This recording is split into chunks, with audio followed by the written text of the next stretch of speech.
The Lord be with you. A reading from the Holy Gospel according to Luke.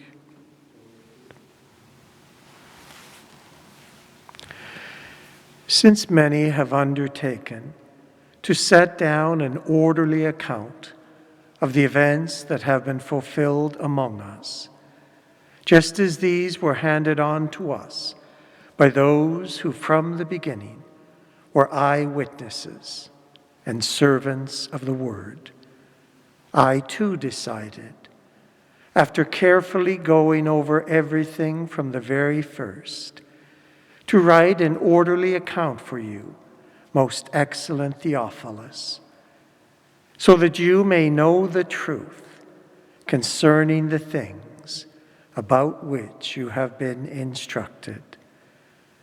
Jesus, filled with the power of the Spirit, returned to Galilee, and a report about him spread through all the surrounding country.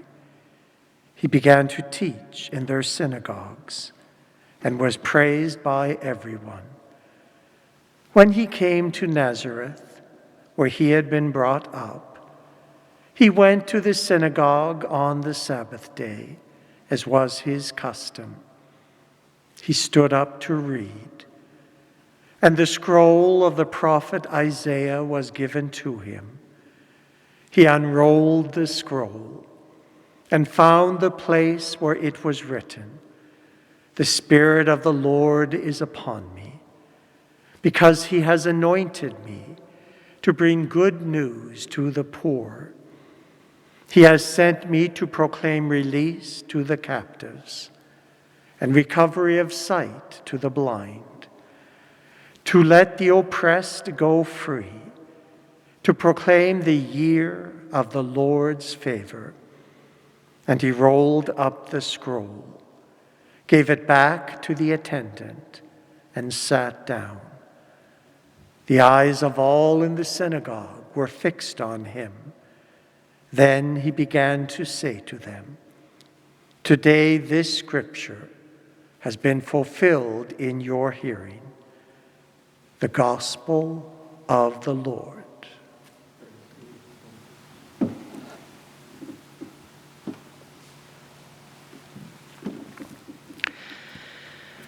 This week is the week of prayer for Christian unity. And during this week, I've been praying for that and for a particular person who to me has always been a great example of the fruit of prayer for Christian unity. Her name was Esther Shanks. She was the mother of my sister-in-law, Jackie. She died last Saturday evening. I think of her when I think of Week of Prayer for Christian Unity because she grew up in the Church of Scotland in Glasgow, came here with a young family in the early 60s, was a faithful weekly worshiper and member of what's now called Grace Presbyterian Church up on Coburg Street, and was well known and loved by that community. She worked for a period of time as a bookkeeper and secretary for the former St. James Anglican Church in the South End, which is now closed, and there is a youth center on the same site. It was not very far away from the former St. John the Baptist Church. She had a great deal over the years of respect and interworking with members of the Sisters of Charity of the Immaculate Conception, and deeply loved them, and also with the clergy, particularly uptown and at the cathedral over many years. And she fed people of all faiths and no faiths through founding and working for almost 30 years at the St. John Community Food Basket. And so I've always thought of her as a great example of Christian unity, faithful to her own Presbyterian tradition, but serving the Anglican communion, deep love and respect for the Catholic Church, and doing the good of feeding all, especially through the work of the food basket.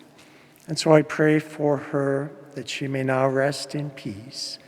And I continue to pray for all of her family as they mourn her.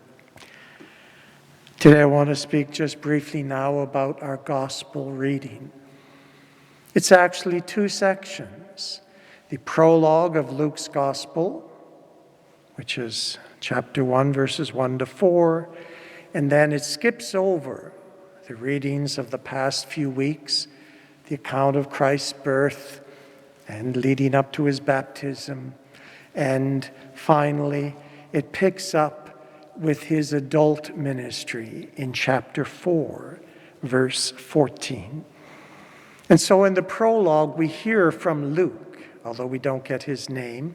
We pick that up elsewhere. Luke, who we're told elsewhere was a physician, who was a convert to Christianity. He was not a Jew.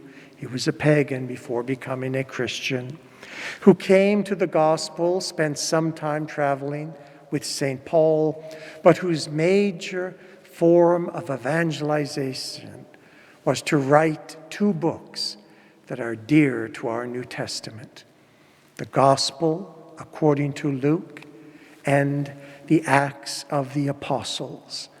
Both of them he dedicated to His Excellency Theophilus. We're not sure who Theophilus was. Presumably some well-noted convert like Luke to Christianity, or at least very interested in Christianity, who made the resources available so that Luke could dedicate himself to the writing of the gospel and later the Acts of the Apostles. And we hear also that Luke had a great love of history. He collected sources. He went over them carefully, and he tried to write an orderly account. And so he is one of our four witnesses to the ministry of Christ. And he is our major consecutive witness to the early centuries of the Church's history. A great gift he's given to us. And then we skip over, as I said, the infancy narratives in Luke and the account of the baptism of Jesus. And we come to Jesus as a newly baptized by John, adult, coming back to his hometown of Nazareth, where he had been brought up. And as an observant Jew, he goes to the synagogue on the Sabbath day. As we would say, this was his parish church. This was the home where he had grown up as a place of worship. He stands up to read, something no doubt he's done many times. And the scroll of the prophet Isaiah was given to him. Not the book of Isaiah. It had not yet been invented, that format. Things were still being written in long scrolls, which were rolled up. And he took the scroll and he was able to find a particular passage. And that says to me he was familiar not only with the words of Isaiah, but with this scroll from his home synagogue. No doubt he had gotten permission and had read from it many times before. And he finds a place that speaks of how he understood himself. The Spirit of the Lord is upon me. He has anointed me to bring good news to the poor. He has sent me to proclaim release to the captives, recovery of sight to the blind, to let the oppressed go free, and to proclaim the year of the Lord's favor. And then he rolls up the scroll again. He gives it to the attendant. He sits down, and everybody is watching him. And what does he say? Today, this scripture has been fulfilled in your hearing.